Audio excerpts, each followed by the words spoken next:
We want to mute. You do? You want to keep them on, you want to mute them all? That's up to you, Laylee. If you want them muted, I'd probably mute them. Yeah. I don't think I'm at the stage of engaging. Yeah. Are they visual or are they calling in? Do you know? I think most of them will be using Computer. video chat. Yeah. I didn't send a phone number for them. How do we get them out of the, oh, admit, we have to admit them.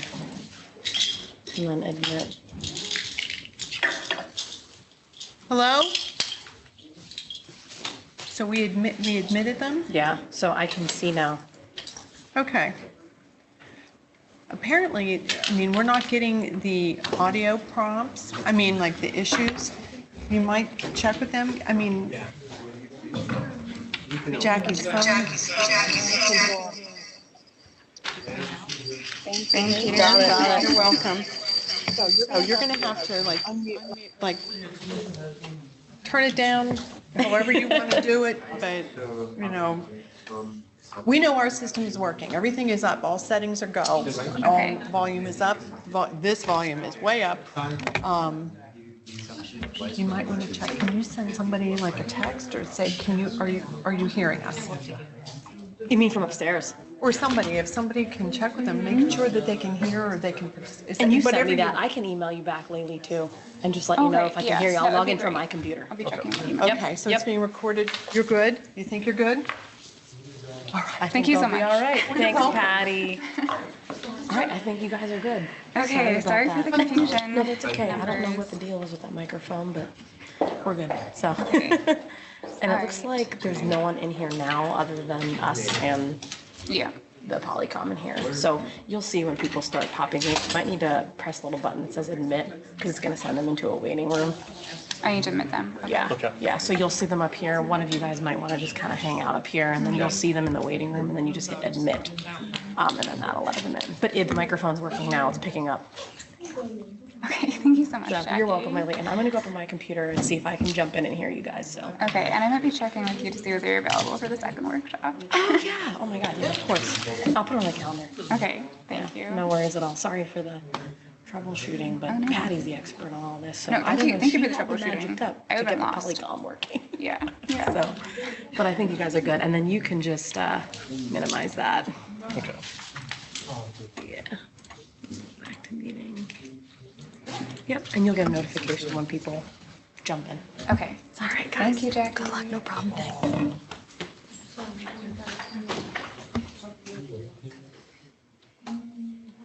So you know, we do have an activity on the screen that you can start if you're waiting. We'd ask you to print out a document and to bring a sample document. If you don't have one with you, this would be a good time to maybe look on your laptop or phone for one.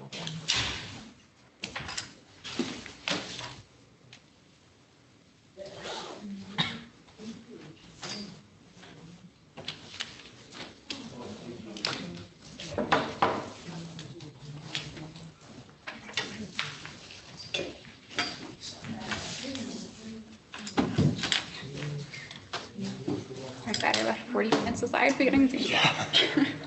It's good to know. We're going to be doing our first Zoom workshop this Friday, so.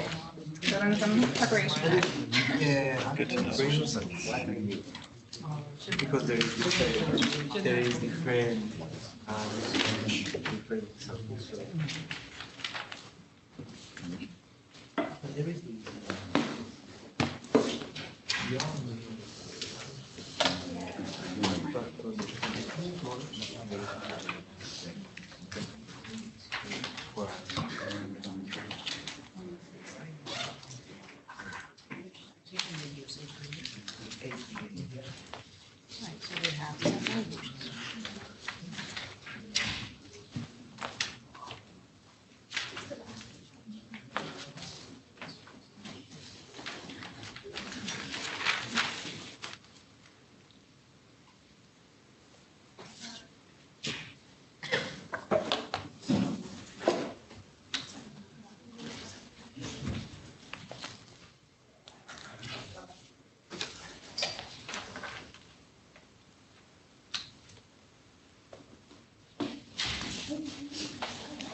I just wanted to let you know, not distract you. Okay, no worries. So would it be helpful for you if I send the evaluation? Yeah, that'd be great. And I can also give you the head count based on assignment. Yeah, though. Thanks.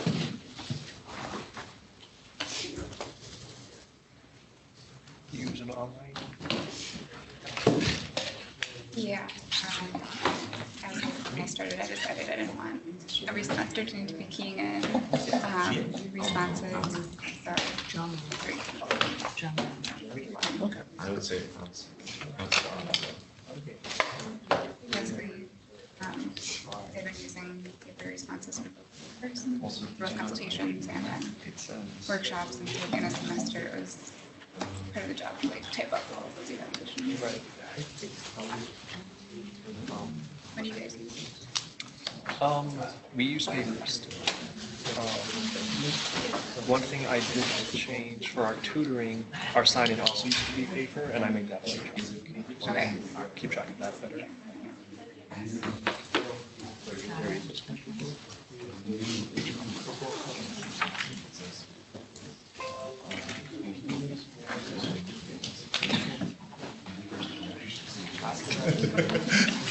Yes.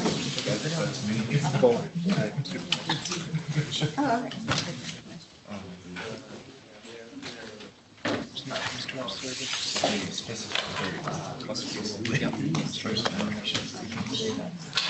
no.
Yeah, it's like, okay.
Okay, I think I'll introduce the first slide and then give them some time to work. Hi, everyone. Since it is 1 o'clock, I wanted to introduce this first prompt to you. While people are coming in, we have some time to work on taking a look at the genre worksheet that was emailed to you. If you don't have that in your email, please let me know. And also referring to the writing model that you brought. So we've asked you to pull up the worksheet, respond to step 0, and then get started on step 1. Obviously, you won't have time to do the whole thing, but just take a look to see what resources you can find. We'll take until 1:05 to do that, and then we'll be talking to neighbors, and then eventually getting with the whole group and launching into the rest of the workshop. Any questions? Okay. I didn't get your email. Okay, I'll come over to you. You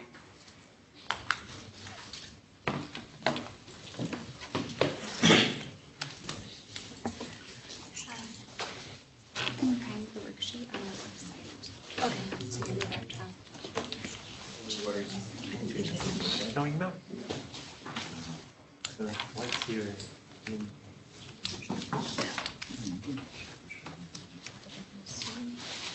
So GWC.PSU.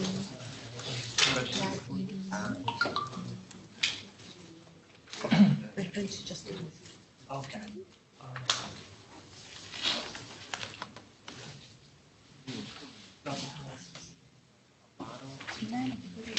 That you will need to write. So while we're doing that worksheet, we're trying to talk about.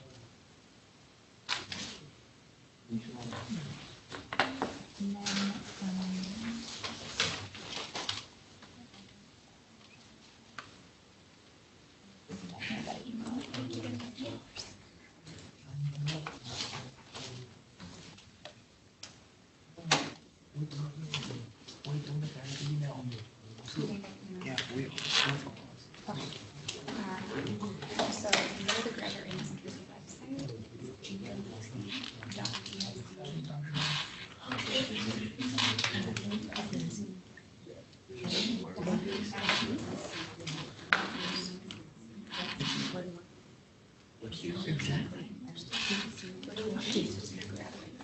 exactly. And then dot. Yes. So detail of questions. Open 7. Done. And this document is embedded in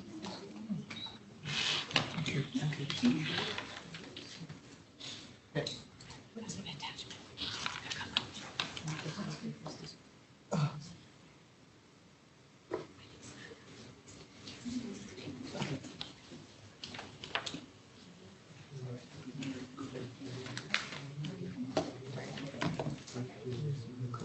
So once it loads, English GWC description. And then entry.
So down to 3.1.7,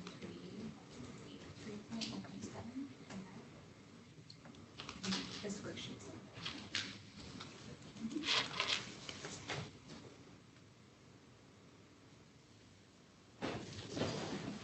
So anyone else needs the worksheet?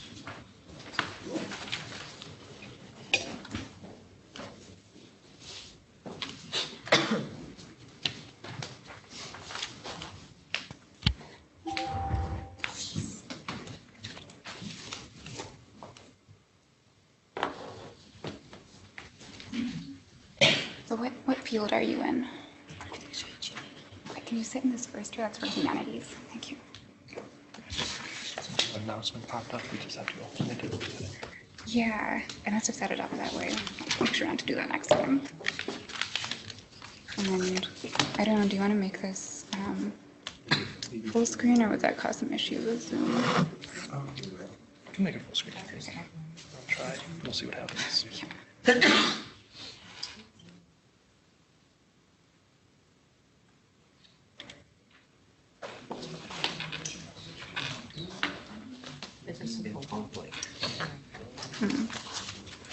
Usually a pop-up. Okay, accepting.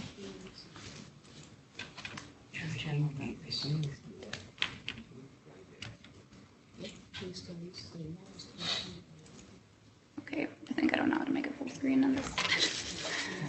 It's because. But it's. Yeah, so maybe while you're doing that, I'll introduce the next step. Okay, it is 1:06 p.m. now, so we're going to move on to the next step of this initial activity. So as you can see up here, we're asking you to turn to a neighbor. We had you sit by field, so you'll be talking to someone in a relevant discipline to yours, right? Humanities, social sciences, sciences, engineering.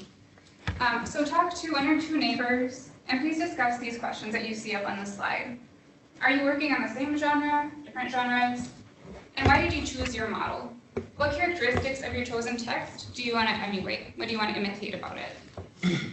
And did you and your partner or neighbor apply similar logics or reasoning when you were choosing your model text?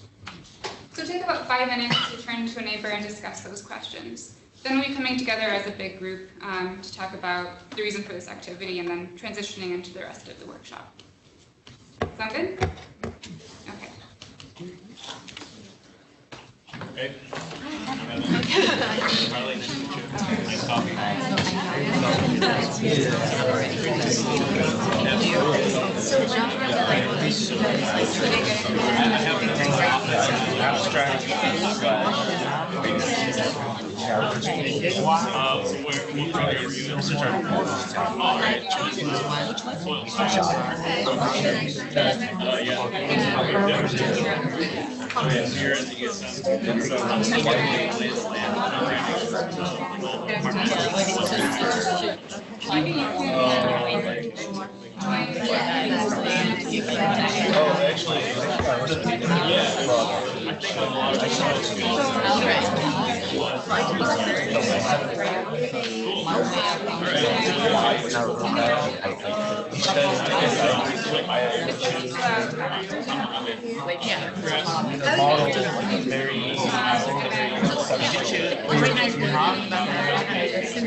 I made a linguist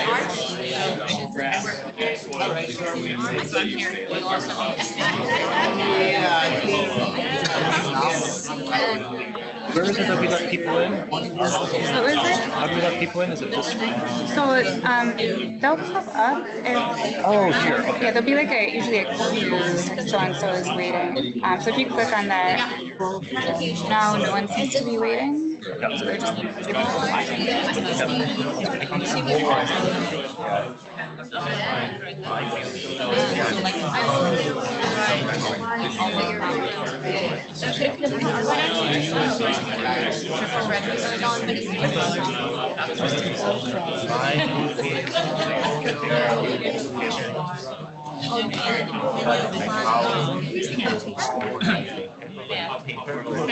I just jumping to use like introduction should be first. So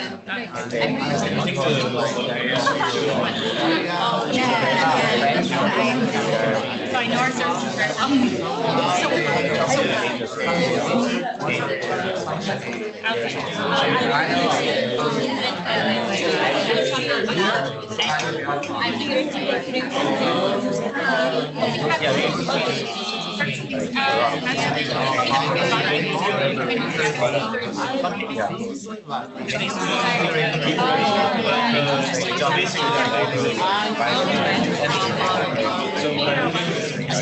I might need to correct this.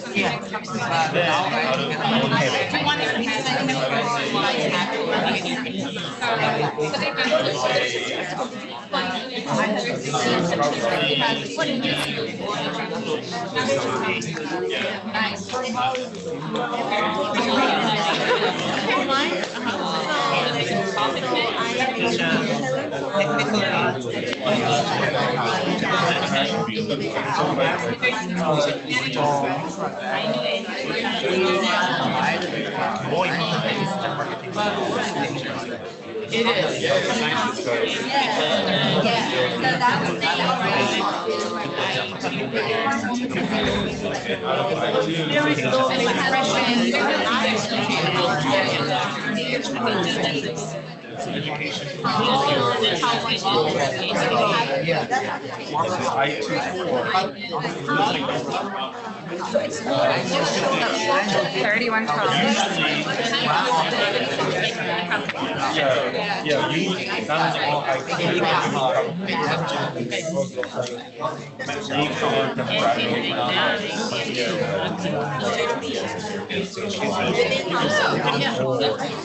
Introduce some where there's going to be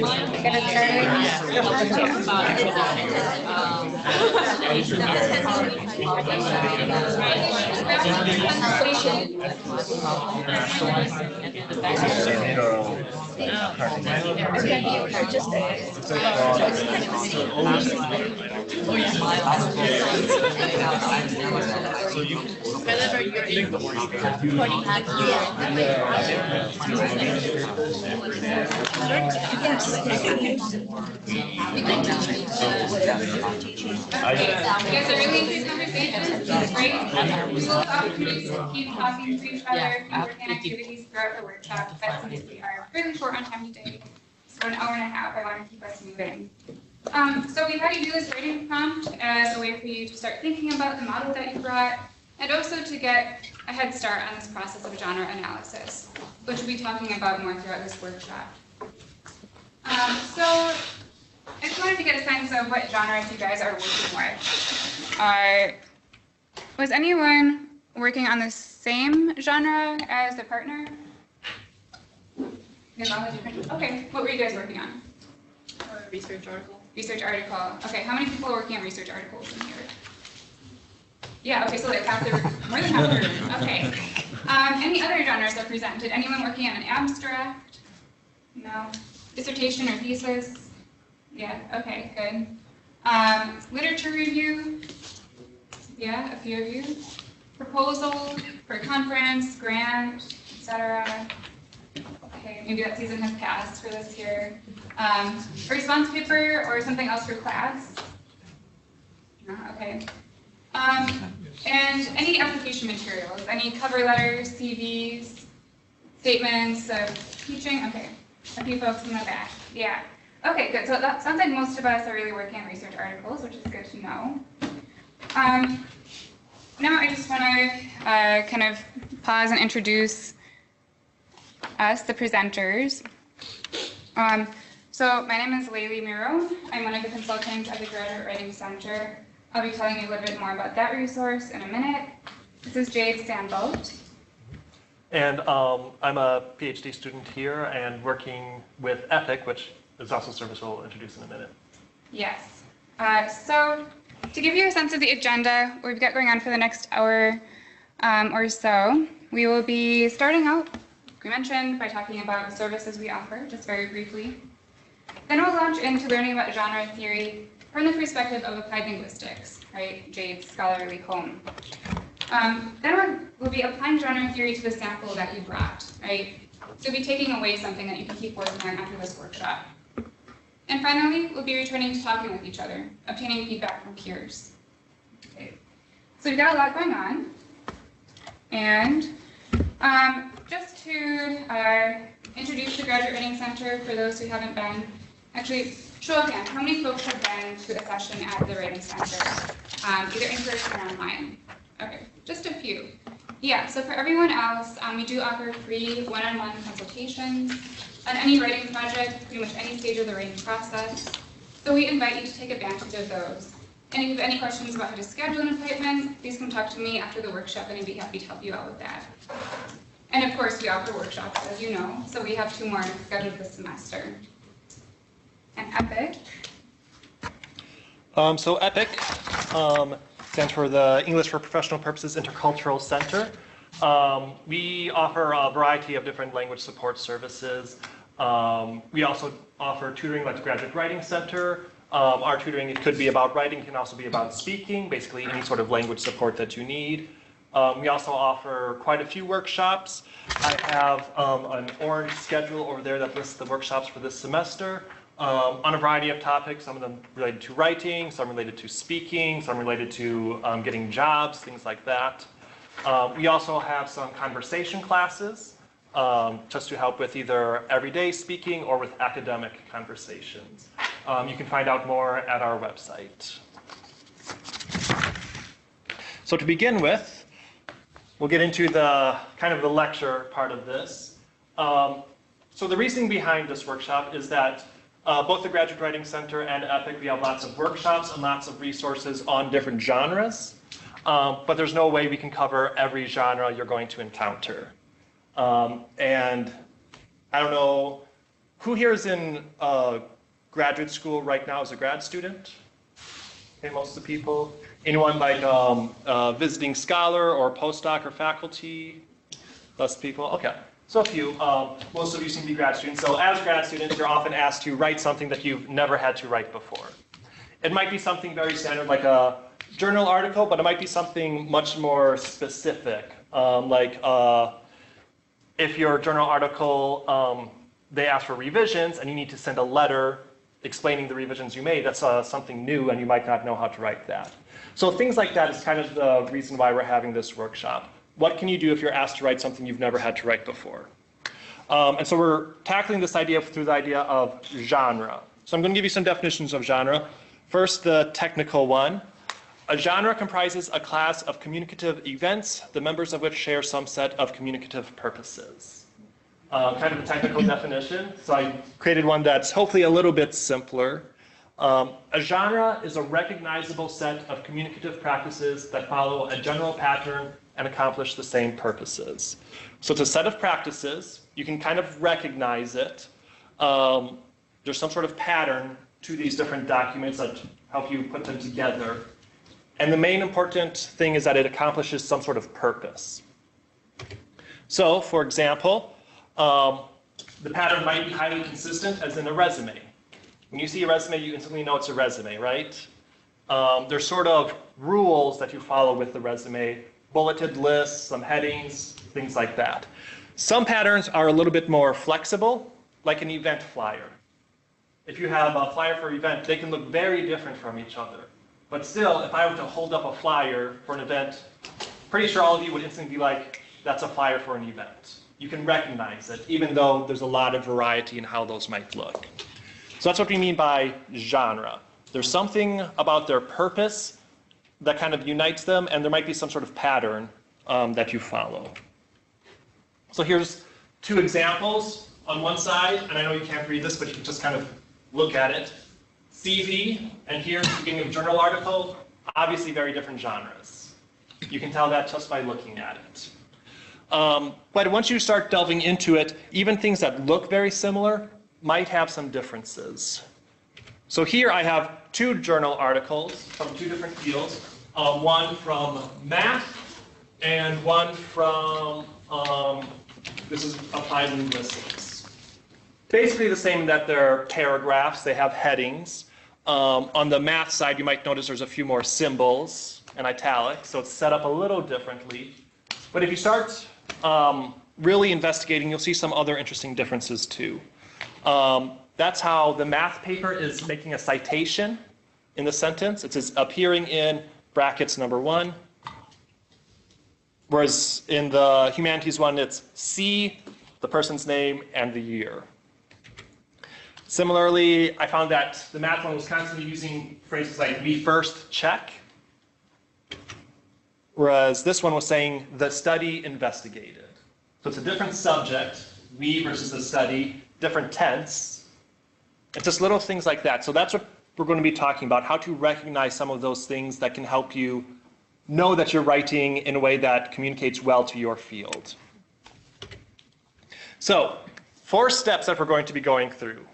First, asking for guidelines, then considering the rhetorical situation, then analyzing samples, where we'll spend the most of our time, and then finally getting feedback. So asking for guidelines. If you have to write something for the first time, where can you get help with that? Finding models. Finding models, yep. But who are people you can ask or places you can go?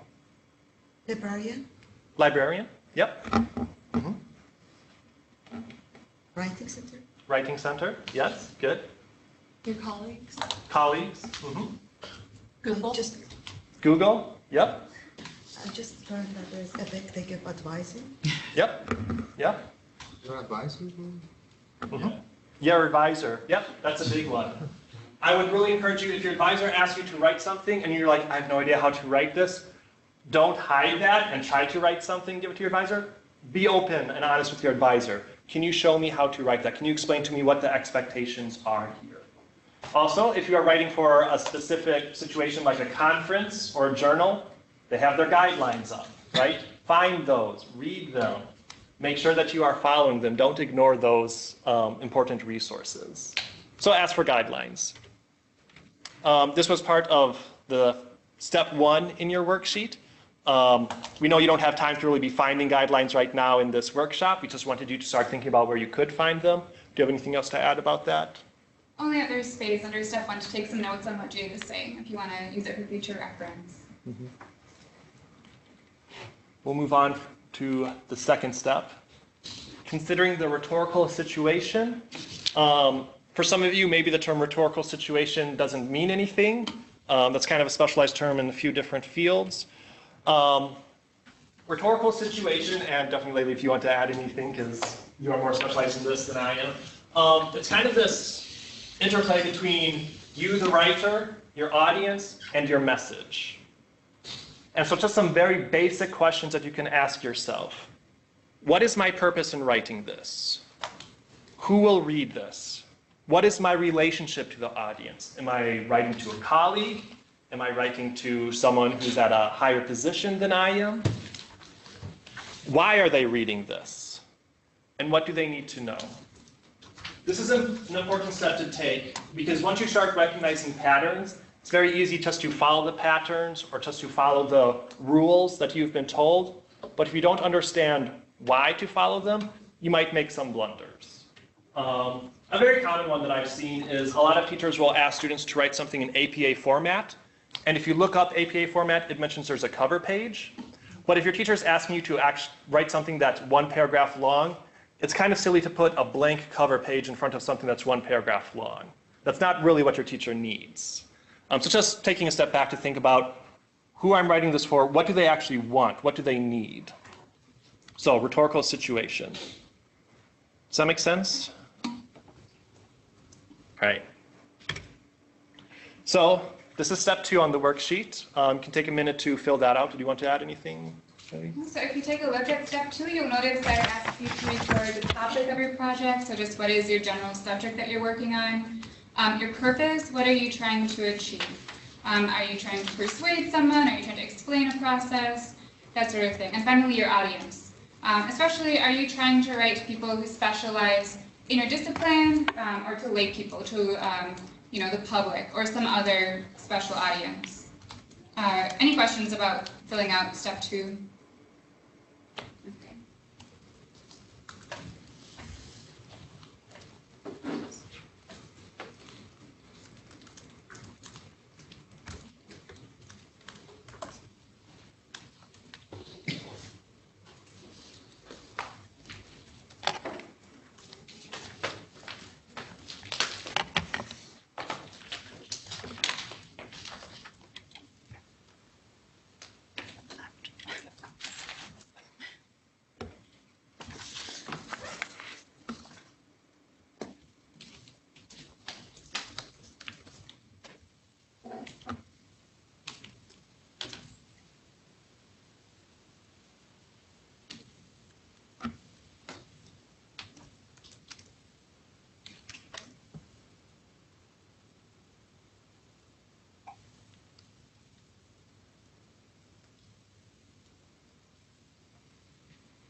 All right, hopefully that's enough time for you to get a start thinking about that. We're going to move on to the next step. So analyzing samples. So this is probably this is the heart of this workshop. How do you analyze samples? We had already mentioned, several people said that that's what you should do if you're given a new genre that you need to write. And we already mentioned some of the places where you can go to get samples. From your advisor, from your colleagues or classmates, from the library, as was mentioned, or from the internet. I would say this is also more or less an order of preference.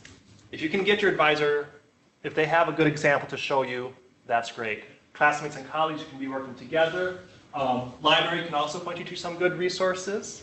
I know for myself, when I first had to write my master's thesis, our library had a collection of master's theses in my department, so I grabbed a few of those and analyzed them. The internet is also a great place to go. Just remember that it's hard to know if what you find on the internet is really useful for your field. If you find a good example for chemistry, but you're in physics, maybe it will be relevant, maybe there's parts of it that aren't as relevant. So that's why as close as you can get to your situation and your field, the better. All right. Do you have anything about this slide? Sure. Okay, so now we're just moving on to the next step on the genre worksheet, looking at step 3, which asks you to describe kind of the rhetorical situation of the model that you're looking at. So any questions about what categories are under that step? No? Okay. So maybe take another 3 minutes to work on this.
Okay, so moving on, we're going to break down what we mean by analyzing samples into 2 steps. Finding the moves of the genre and finding the lexical grammatical features of the language. So first, move. A lot of this is coming from this book by Sunny Hyun. This is actually written more for teachers who are teaching about genre. If you yourself want to learn more about genres that are common, especially in graduate school, there's an author known as Swales who has a lot of good books about that. But for this particular presentation, I'm mostly citing Hyun. Hyun refers to moves as pieces within the genre that give it its characteristic shape. So you can kind of think of it like a dance. So there's different dances, and you can recognize the dance by the different moves within the dance, right? Ballroom dancing and waltzes and other things have specific moves that help make it recognizable. Same thing with writing. Now in writing, a move, it's often a section, might have its own heading, which makes it very easy to identify. Sometimes each paragraph might be a move. Sometimes even a single sentence accomplishes the move, or even a part of a sentence. How you recognize a move is what is its function? What is it doing? What is the writer trying to do with this genre for the audience? So, well, before here, a very common broad example, journal articles. I'm sure many of you have heard that journal articles have different sections, right?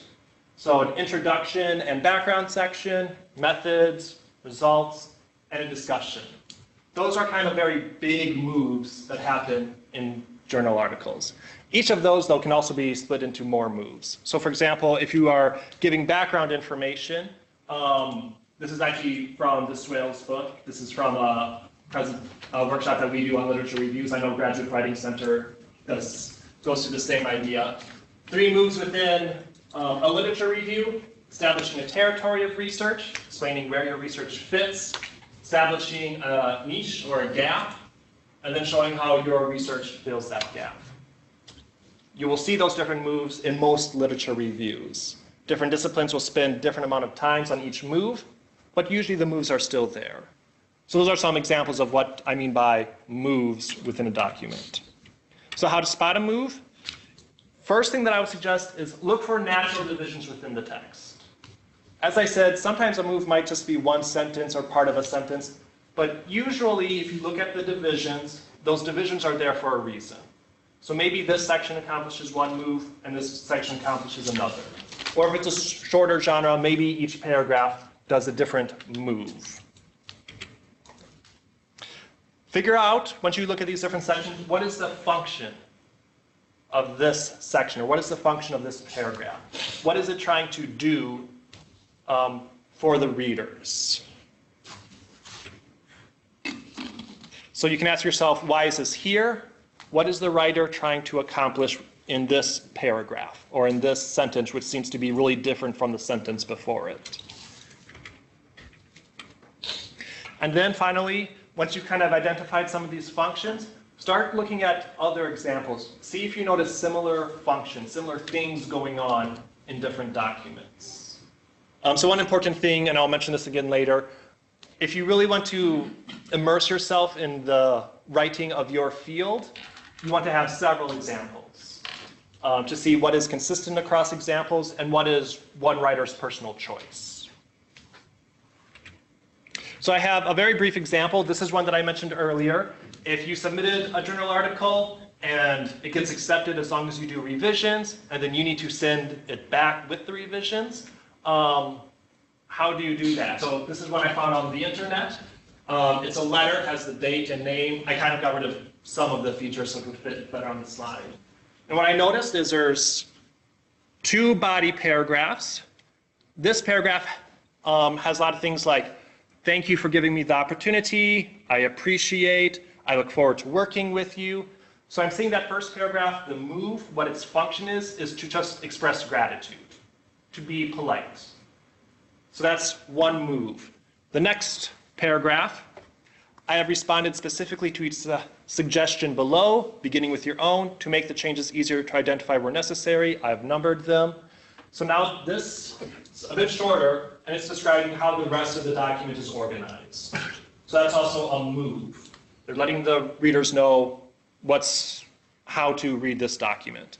Then here they list the editor's suggestion, and then their own response to that suggestion. So that's also a move.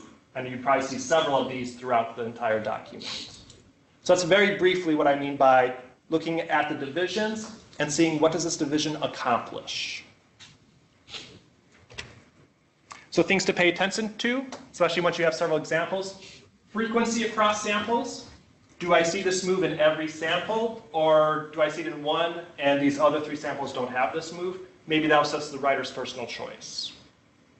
Consistency across samples. Is it using very similar language? Does it express itself in very similar ways? So for example, here, maybe this first paragraph changes a lot from example to example, but perhaps the second paragraph is very similar in each example that I found. That shows that I probably want to make sure that this is very similar in my document. So consistency. And then finally, length across samples. So again, in this example, this first paragraph is much longer than the second one. Is that pretty common across all these examples? That tells me where I need to put most of my writing. All right, so that's what I mean by moves. Any questions about moves?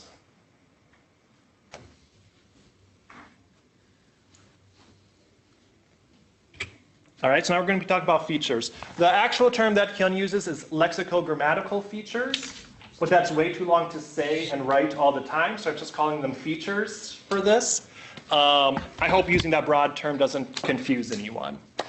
So, how Hyun describes it is a vocabulary and grammatical pattern that helps to express the genre's moves. So whereas moves are kind of more abstract and big, these features that I'm talking about are more concrete. You can see them. They are how you accomplish something. So features help you see how to accomplish moves. Features also help you to present yourself as a member of your community. Whatever discourse community you're trying to enter, if you know what the common vocabulary is, it helps you show that I belong in this community. I'm a member here. I know what I'm talking about. So how to spot features. So identify language that helps the writer accomplish a move. So first look at the moves. Sometimes it's very simple, like if the move is a conclusion, they might start off with in conclusion, to sum up, to summarize.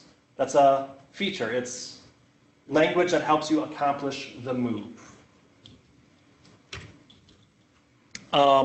You can also be looking for repeating phrases or words commonly used in your field.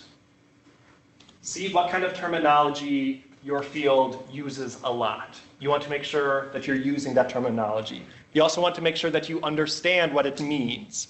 And the reason I say that is because the terminology can have different meanings depending on your field. Excuse me while I just go through all those. So, for example, these are just some examples. There's many other ones out there. Theory, what my field means when it says theory, might be very different from what your field means when it says theory. Same with research, what is considered research, implications, epistemology, critical. Critical has very different meanings in different fields. So you probably know these terms, but you want to understand how does your field use these terms. All right, so I have a paragraph here. We're not going to read through it. I'm just going to briefly highlight some things that I noticed looking at this paragraph that's from a medical journal. I noticed the citations. The citations here are in brackets, almost always at the end of the sentence. There's 2 exceptions, but everywhere else, it's at the end of the sentence, usually as a list. That's a feature. That might differ in different disciplines or different genres. I noticed this kind of similar type of language. Reviews have documented. One trial even reported. Some studies have suggested. These studies have led.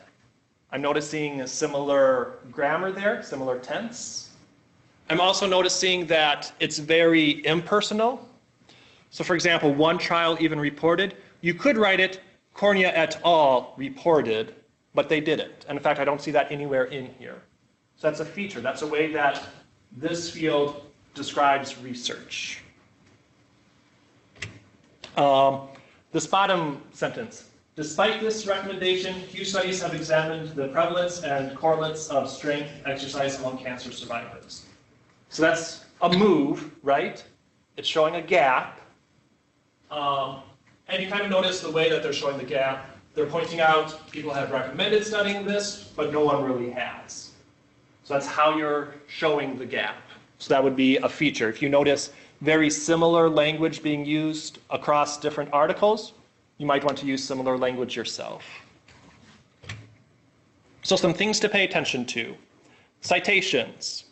Obviously the style, you want to make sure you're using your discipline citation style.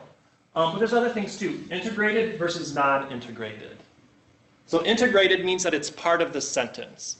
Non-integrated means it's not part of the sentence. In this example that I showed, they were non-integrated. You could just throw out the citations and you still have all complete sentences. Whereas if it's integrated, it's part of the sentence. And I'll show you some examples later. Frequency, how often are they citing things? What is the purpose of the citation? Is it to give background information? Is it to establish facts? Is it to show people's opinions? What is the purpose of the citation? It does differ once you start analyzing it closely. Subject nouns. So when you have a sentence, what is the subject of that sentence? Is it a personal pronoun? I, we? Is it passive voice? Passive voice means they kind of take the subject out of the sentence and just describe what was done. They might say things like this study, this research, things like that. Those are things to pay attention to. Verbs. What are the common verbs used in your field? If you're noticing, especially like in methods sections, they'll have several verbs. You might want to use some of those same verbs in your own writing. What tense? Present, past, might be a perfect tense.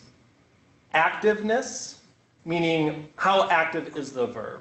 A good example of this is in resumes. They always say to use very active verbs, showing that you analyzed something or that you experimented on something, not that an experiment was conducted. That's a bit more passive. So those are some things to pay attention to when you're looking for features. One resource you can use if my discussion of lexical grammatical features is kind of confusing you and you don't know exactly what those would look like is the academic phrase bank. This is kind of a bad picture of it, but you can find this online. Up here you'll notice it has different moves that are common. So I put down describing methods, and they'll put down even smaller moves within that, how to describe previously used research methods, giving reasons why a method was adopted. And once you click on one of those, it'll give you some sample sentences. As I mentioned before with the internet, you don't always know if this is relevant to your field. You definitely want to be looking in your own research. But if you're really kind of confused where to start, look at some of these sentences, look at your articles. Are you noticing similar sentences? That's how you can find some of the features. Okay? So moves and lexical grammatical features. Any questions about that? Okay, and we're going to give you an example to practice that in a little bit. The fourth step, get feedback. Get feedback at several different times. During your analysis, you can be asking someone, what do you see? Do you see the same things I see? Before you write, I often do this if I'm writing something new and I think I know what I'm going to do, but I'm not quite sure if it's right. I'll make an outline. I'll talk to someone like an advisor or professor. Is my understanding of this genre correct before I write? And after you write, ask someone, am I doing this genre correctly? In the places where you can go, your advisor or professor, you can work with colleagues or classmates, or of course you can use the Graduate Writing Center or EPPIC. We're happy to help you at any of these stages.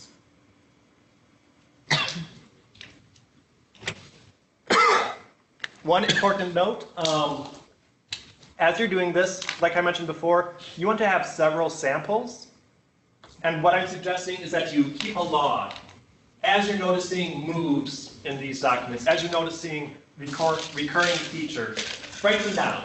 Keep track of them. So that you can continue to be developing as a writer. As you see more and more examples, you'll see more and more how to do that genre well. And now this slide was supposed to look really clever, but you can't see it because of this little guy. There's a fifth step that I wasn't showing you before, reflect. So this isn't a step of writing the genre the first time. This is more as you've written a few of them, as you're getting more comfortable with it, take a step back and reflect on what you're learning.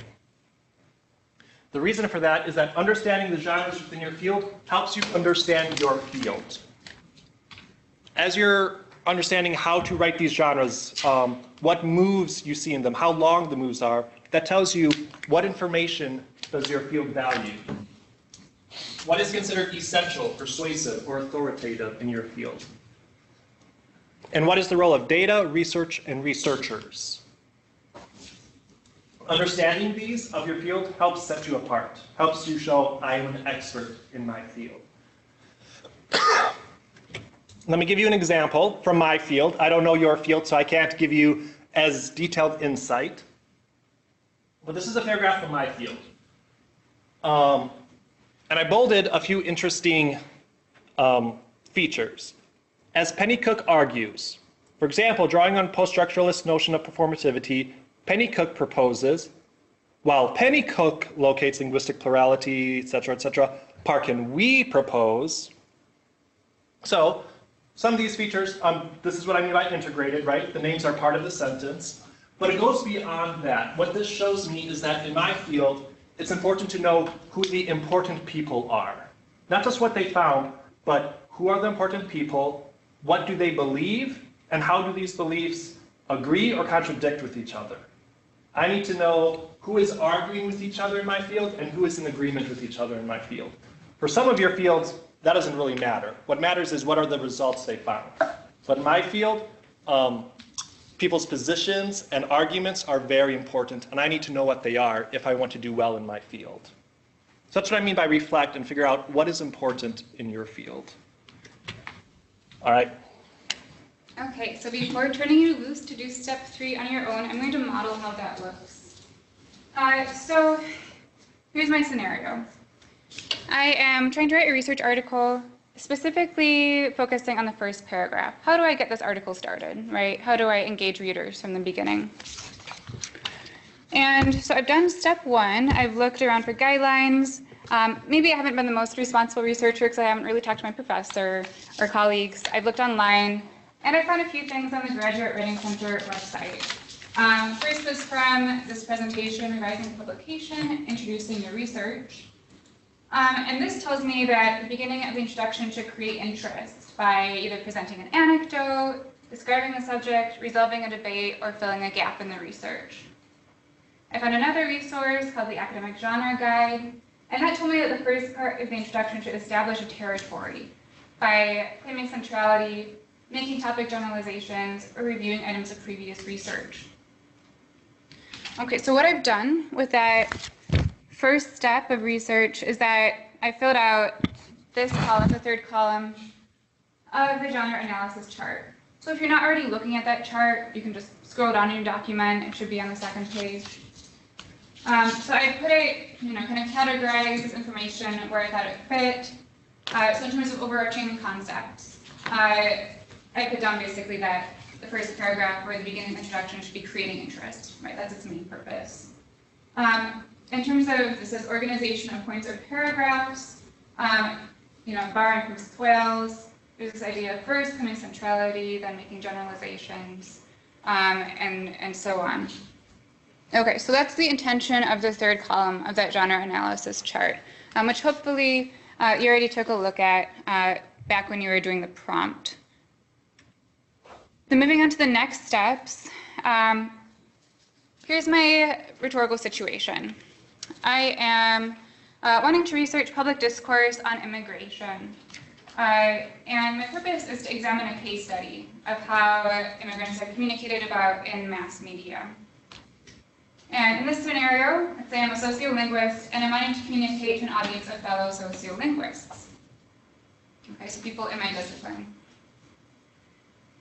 So I've chosen a sample by Otto Santa Anna called Like an Animal I Was Treated, Anti-Immigrant Metaphor in U.S. Public Discourse. although it's an older article, right, it's 20 years old at this point, I know it's well cited, it's well regarded in the field, so I figured it'd be a good model to emulate. And his purpose and audience are really similar to mine, which is ideal for a model, right? So he's also examining a case study of how immigrants are described in news media, and like me, his audience is fellow sociolinguists. In his case specifically, readers of this journal, Discourse and Society. Okay, so again, when you're picking a model, you want to try to find something with a very similar rhetorical situation to yours in terms of audience and purpose. So let's take a look at the first paragraph of this sample. Okay, it's 4 sentences long. So I'm not going to read this whole thing to you, but initially, in my first read through, I'd be interested in looking for moves, right? Those more macro features. I shouldn't say the word features. Those more macro elements. So I'd be looking to see how is this paragraph organized. And what I would find is that he's basically summarizing what he's going to do in this article, right? The first paragraph, or the first sentence rather, lays out the purpose of the article. And then the next 3 sentences really focus on methods. How did he select his sample? How did he analyze it? And so on. Okay, so from those observations I made about organization, I'm going to go back and now look at the 4th column of the chart. So while the general guidelines told me that the first paragraph should be creating interest for the reader, I didn't actually think that Santa Anna was trying too hard to interest the reader, right? He doesn't have a hook, he just kind of launches into a summary. So that might be something different in sociolinguistics, perhaps. So I want to take a note of that in the 4th column. So he describes the subject, yes, but he doesn't try too hard to create a hook. And then in terms of organization and arrangement, I've written down, what does this first paragraph do? It summarizes what it will accomplish. And kind of compared what I found to the general guidance that I earlier looked at. And so this demonstrates the importance of really finding something discipline-specific, because if you're just drawing from the general guidance that, for example, the Graduate Writing Center resources give you without comparing to what your field does, you might get a misimpression, right? You might get feedback that doesn't really align with what the conventions of your field are. So, reading again, I would next be looking for those features that Jade talked about. So focusing specifically on word choice and verbs, I'm noticing a few things. I'm noticing something kind of jargony in the first sentence, right? Metaphoric representations. That might not be a term that's super clear to people outside of the field of sociolinguistics. I'm also noticing a lot of passive voice, right? Are identified, is accomplished, was selected. And I'm noticing a term that seems to describe method, systematically cataloging. I kind of like that term. Maybe I'm going to use it in my own paper. So again, I'm keeping a log of what I'm finding. Observing that there are no personal pronouns in this paragraph, right? Santa Anna's not saying I, me, we. Passive voice, some jargon, and this special term, cataloging, right? Systematically cataloging. Okay, so that is, an example of how to analyze just one paragraph. And this should be reproducible in a bigger scope with an entire article. It would just, take a while to get through the whole thing and across different examples. Now, I want us to just look at a few other examples of text on similar topics, right? So also on the topic of immigrants and communication. This example also comes from social sciences, in this case from behavioral science. Now, if you were to read this, we would realize that this one starts with not summarizing what the article is going to do, but rather by reviewing relevant literature. And it's probably in preparation for pointing out a gap that this article is then going to fulfill. So this shows why it's good to select multiple samples, because every author and every subdiscipline within a discipline has slightly different ways of dealing with genre conventions, right? So I might decide, I think I have the flexibility to either summarize what my article is going to do in that first paragraph, or start doing literature review. And then if we look at yet another field, so this would be a very different field, in the humanities, again, same topic, immigration, discourse, communication. This one starts with a story, right? A story about what was happening in the news. So in the humanities, it's very acceptable to start with storytelling as kind of a hook to get the reader interested, emotionally invested in the article. So again, this shows why it's good to find a model that really resembles your own rhetorical situation. Because perhaps in the social sciences, this kind of beginning might be a little bit less acceptable. Okay, so I went through that pretty fast. We have some time for questions before launching into the activity. Are there any questions so far? No? Okay. So now we are going to turn back to your own writing sample and actually start doing some analysis.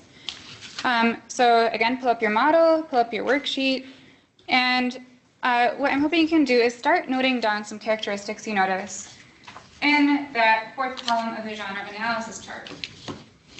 Now, we're only going to take about 10 minutes for this. So in all likelihood, you might get through 1, maybe 2 paragraphs. Okay, so let's limit the scope from the beginning. And you might also try, if you're having trouble, identifying those big moves, which can take some time to figure out, you might also try just starting with the features, right? What are you noticing about the word choice, about the verbs, tenses, about citation style? So those categories are towards the bottom of the chart. I think they're towards pages 3 and 4 of that document. And then the moves, those macro features or macro elements are towards the top. So you might just kind of constrain your scope given our time limit here. Once those 10 minutes pass of individual work, then we're going to be conferring again with our neighbors in our field about our findings. Hopefully, since you have other people in your own discipline here, you'll be able to get some feedback from them on whether the observations that you're making align with the observations that they've made about the genre that you're examining. Okay, so just to recap, we're now working on the third step of the worksheet. And if you have any questions as you're working through, just shoot up your hand and either Jade or I will come around and talk to you. That sound good? Okay, so we'll regroup at 2:10.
And then gotta put space there.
Document and looking at a sample piece of writing.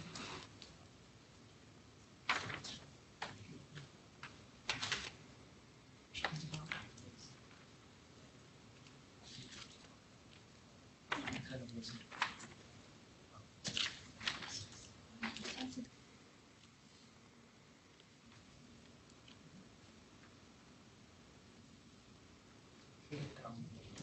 so it's a document, so you need to open it up.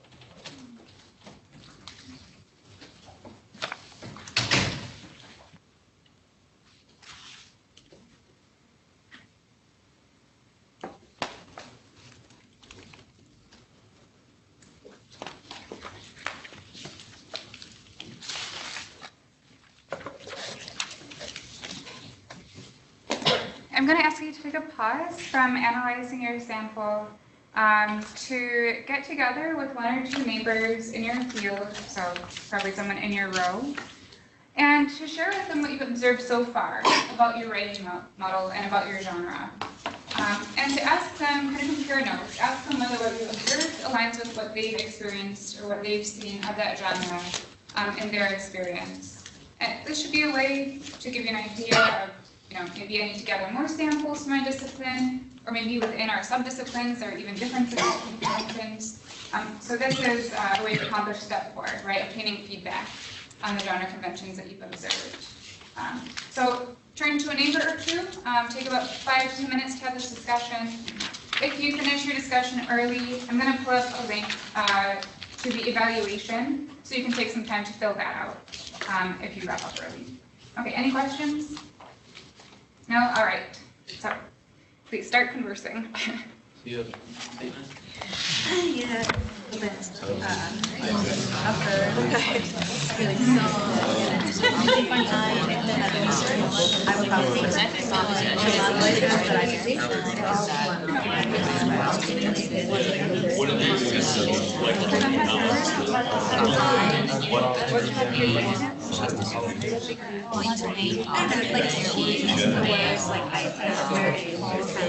What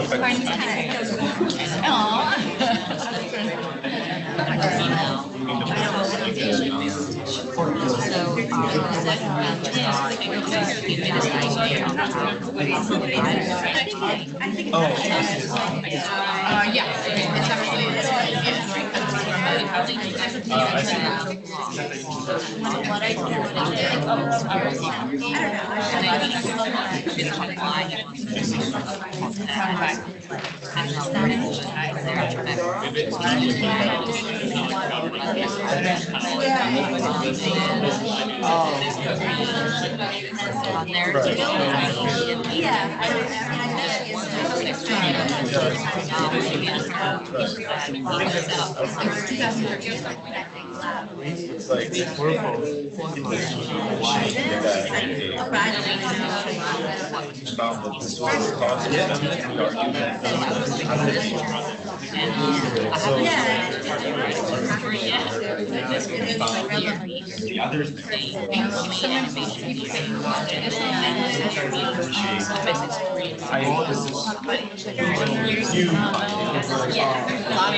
Just be careful, because terminology can't really change like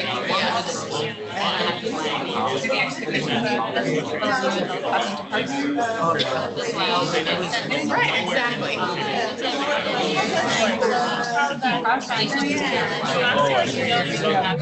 I know that we're training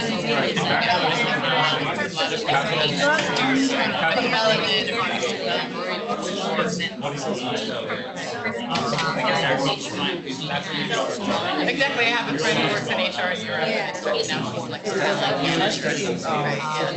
right. You're right, though, that depends on accidents and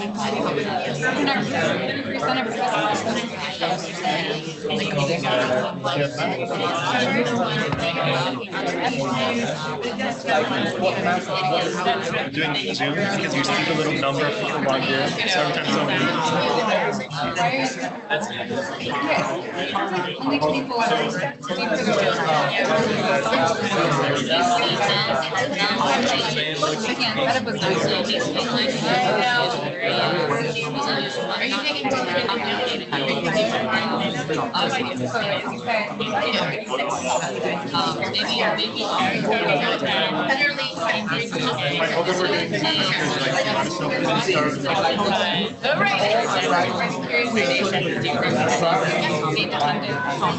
only by name. I haven't met. So what I noticed teacher up online. Checking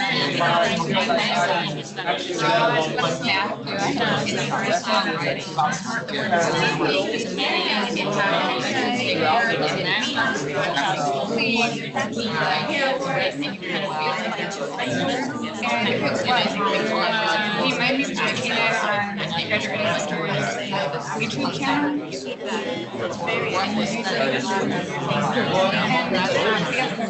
Even if we create for very customer workshops and our website.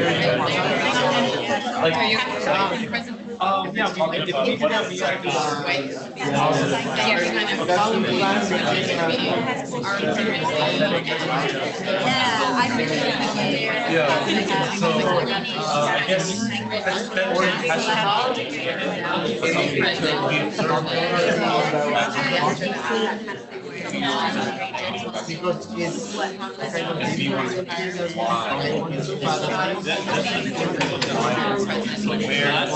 the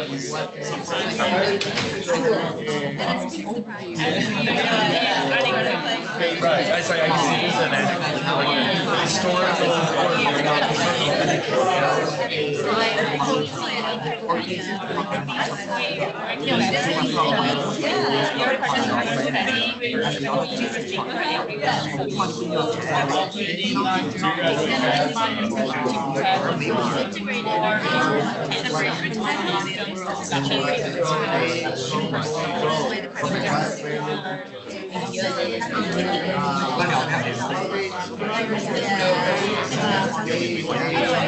Yeah, I mean, we can see.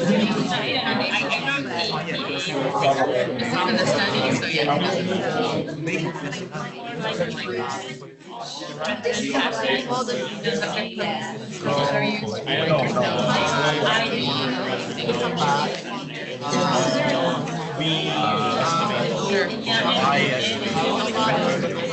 Sure, I mean, he's talking about rationale, so arguments.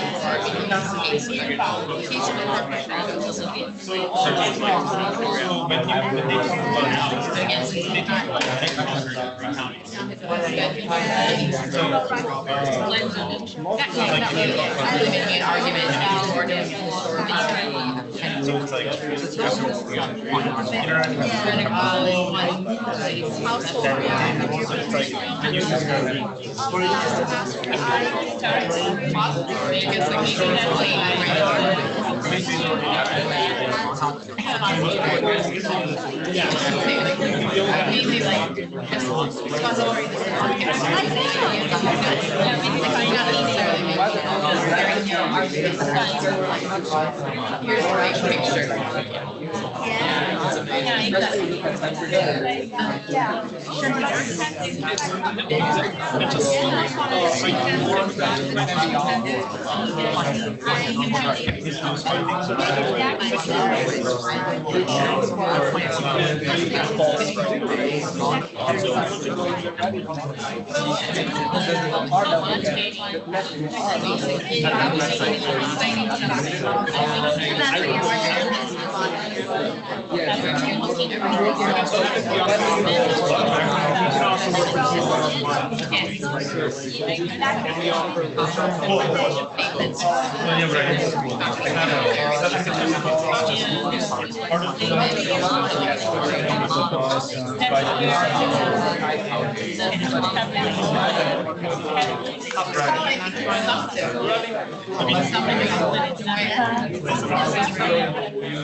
All I noticed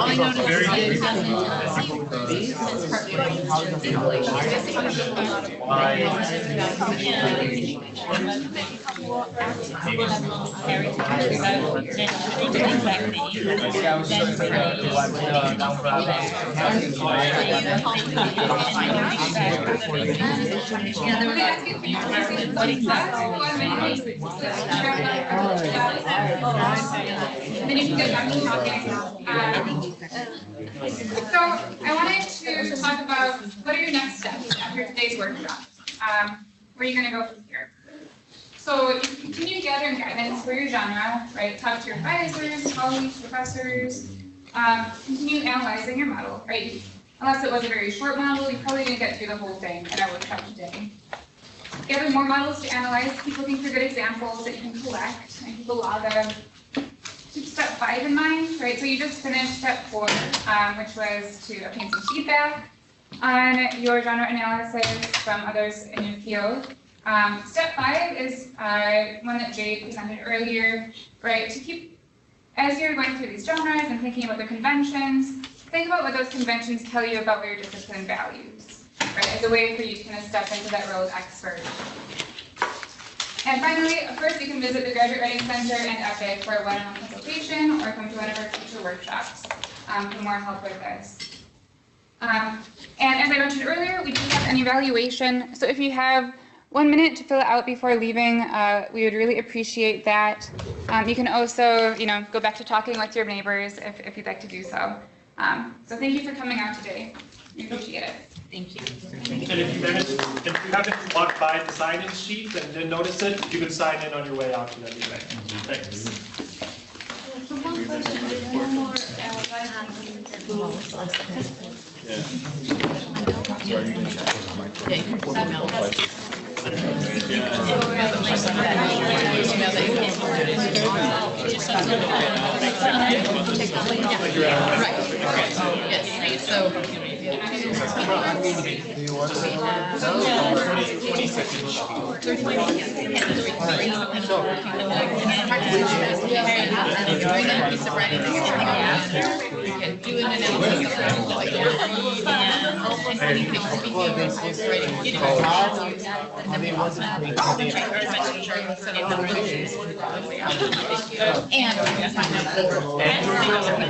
And Georgia or just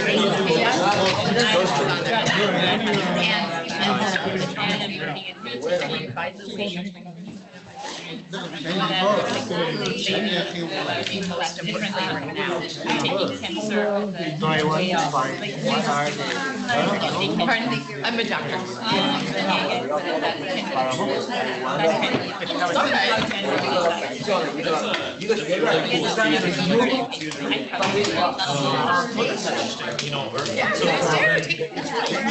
Because there's so many and where originally they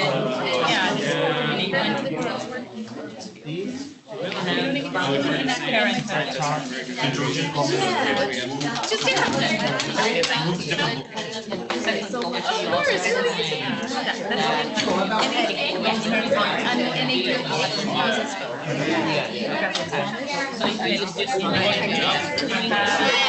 but I'm not going to come to the other thing.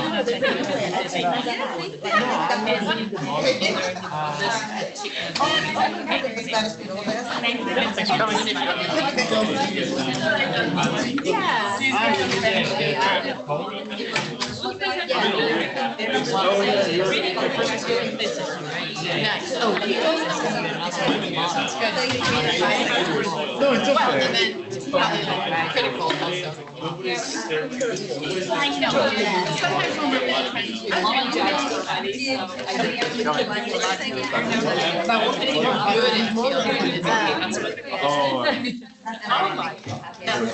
those are hard. Usually.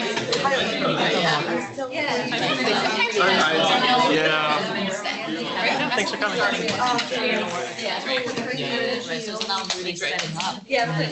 Enjoy your day, stay warm and dry. Yeah.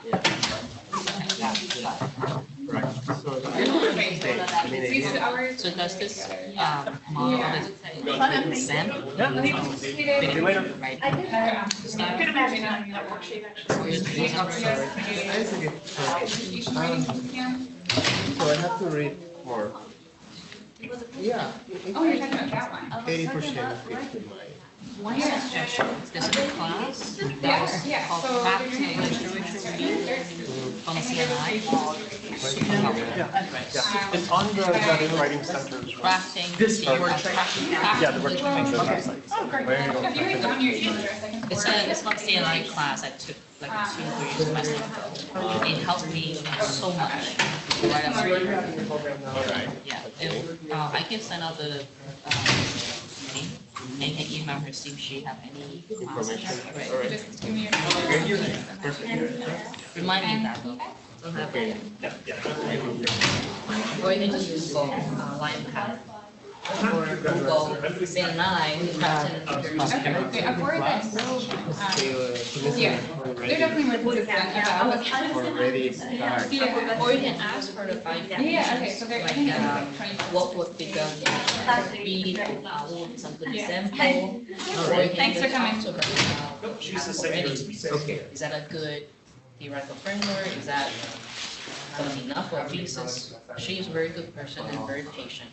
And she's learned a lot and she has so many resources. I think that could help for you.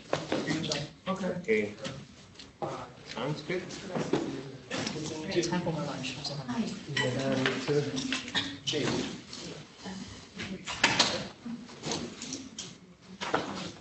We'll see you.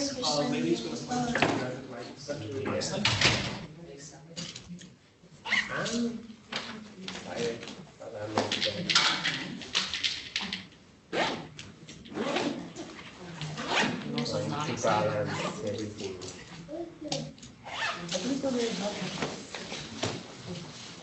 I like the problem that you explain in your narrative, but I have to summarize it somehow in my introduction. Something that I'm working with. Yeah, after I read that part, very articulate, that it makes so much sense. Yeah. As you continue reading these. Well, what is the test on exactly? Do you know? Are you very fun or? No, I can't with all of half of a sandwich. Okay. There's another workshop. Hi, so I'm curious whether I can ask for the PDF of the PowerPoint. Yeah. Is that possible? Oh, yeah, sure.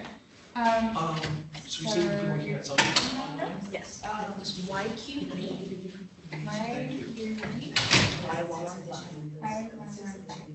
Okay. So I Yeah, can give you sure. one message that you can just. The AG Okay. 72. Okay. Great, yeah, I'll send that over to you guys. Thank you so much. Me and you took the same class, right? Yeah, we were in the public class. Yeah. last semester. Good times. Yeah, it was very, very good workshop, thank you. Yeah, thanks for coming. Bye, Jay. Might see you later. You want to talk? I do have some experience with AP, I can help you with that. I think I know graduate writing is maybe not subsections too, so you might be happy to help.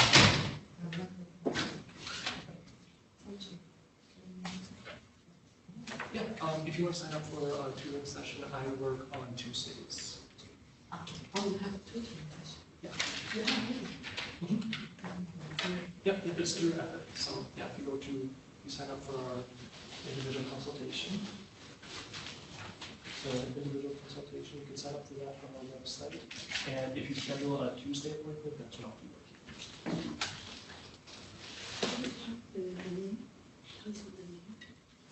Mine? Tuesday, Toby? Yeah, Tuesdays. Next Tuesday's gonna be about the 29th. My quiz is Oh, your quizzes.